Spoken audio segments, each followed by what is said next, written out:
चाही खाली रहेल तू तो लगवले घाही सुना ध्यान बोली अरे तोरा जैसन मरद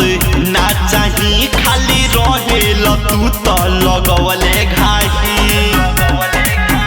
चूड़ी हाथावा में रह जाता खनकी रोजे रहेला उपास फूल होला नाही डंकी अरे ना होता नन्हा का ना होता नन्हकी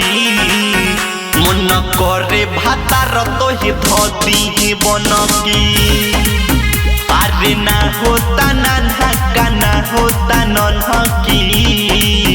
मन करे भातार तो ही धोती बनकी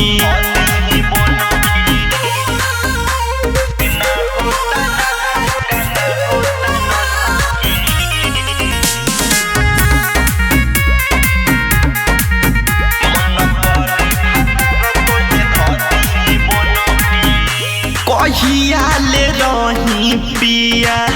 हम तोहराया से हरी हर जवानी हमर सुखता पिया से कहियाले रही पिया हम तोहराया से हरी हर जवानी हमर सुखता पिया से कुछ बोला ला मारता रखी छोड़ दे है मजदी मिजाज हमर सनकी अरे ना होता नन्हा का ना होता नन्हकी मन करे भातार तो हे धदी बनकी अरे ना होता नन्हा का ना होता नन्हकी मन करे भातार तो हे धदी बनकी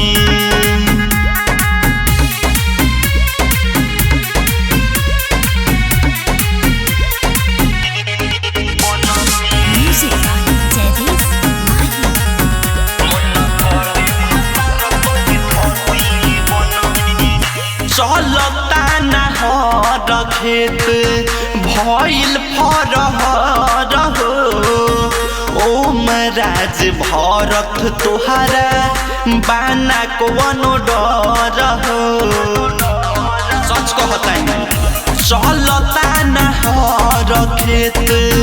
भइल फरहर हो ओम राज भरत तोहरा बाना कोनो डर हो मना कदेल तू देवे के धमकी हम रहता भीतर करे जा सुन धनकी अरे ना होता नन्हा का ना होता नन्हकी